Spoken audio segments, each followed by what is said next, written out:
unconventional marketing tactics. Let's get the take of Bruce Turkel, branding expert. Bruce, thanks for joining us. Thank you. Bruce, KFC, as we discussed, launching a finger-licking good nail polish campaign where edible nail polish was launched using KFC's original and extra spicy flavors. That has generated a lot of buzz in media, but does that translate into increased sales of the real product? Well, there's a couple things that are important to understand. First of all, you have to understand who the company is, in this case KFC, and what their authentic truth is. Remember, they've been saying finger licking good for a very long time, so it's not like they simply sprung this on us. Number two, you have to know who the audience is.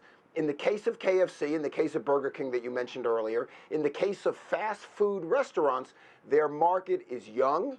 Their market is not health conscious, but their market is very concerned about getting a lot of food for a little bit of money and doing something fun with it. So because of those two things, this makes perfect sense. And if you're saying, oh my goodness, that nail polish, that just sounds horrible, think back to the last time you bought their product. You're probably not their customer, and so they don't really care what you think. The idea is to get their customers excited about who they are and what they're doing. Well, the creative director behind the KFC nail polish idea said that he just wanted to elicit an emotional response. But does it matter if that emotional response is good or bad? Well, that's a very smart point. In fact, in my last book, my second point was hearts then minds. You want to make an emotional connection before you make an intellectual connection. So what he said was right. He wants to get people to respond and respond emotionally, because then their filters are off and then they're open to it.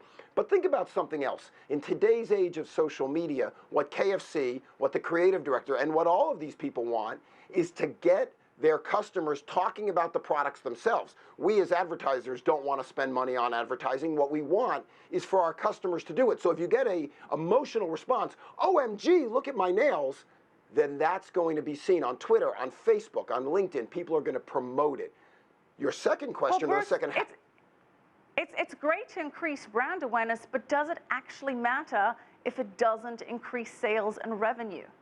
Well, the whole point of doing any of this, let's face it, is to increase revenue and, more importantly, to increase shareholder value.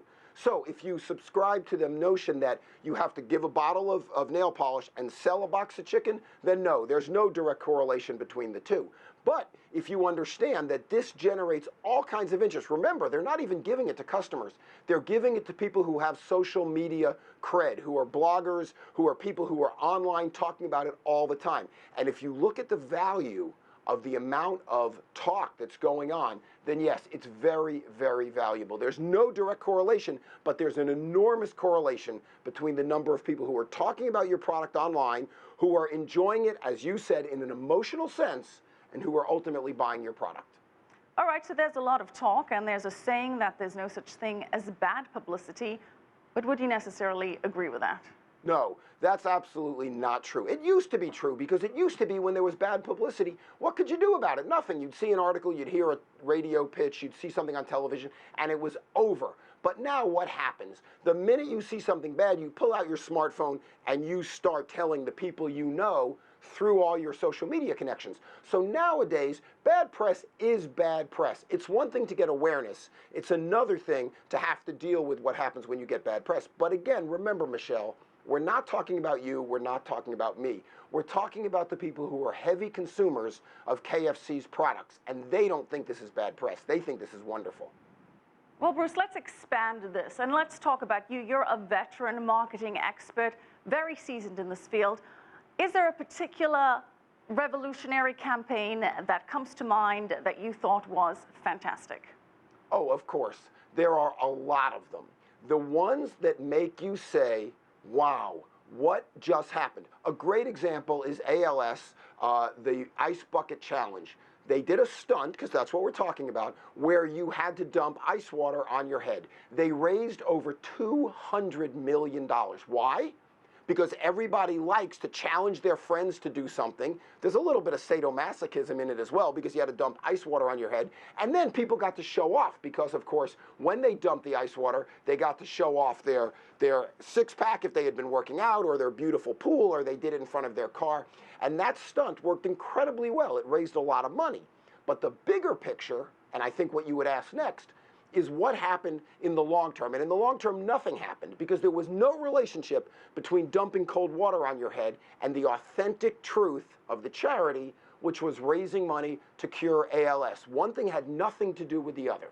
In the case of KFC, there's direct connection between the stunt, which is my fingers smell like fried chicken, and the product and the authentic truth, which is that KFC is finger-licking good. That authentic truth is what it's all about. It's what most marketers miss, but I think KFC hit the nail on the head with this one. All right, so Bruce, very quickly, any forecasts for future marketing trends?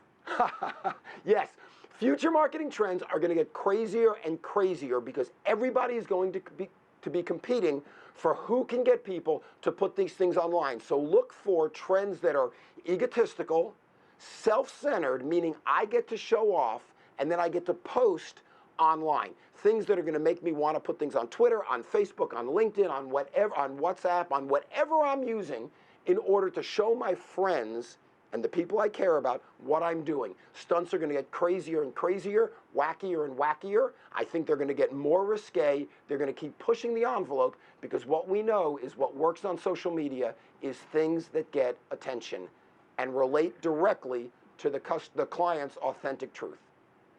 Bruce, I'm going to have to agree with you. It does seem that shameless self-promotion and social media go hand in hand. Thank you That's so the much, word. branding expert. Thank you, Michelle. Thank you.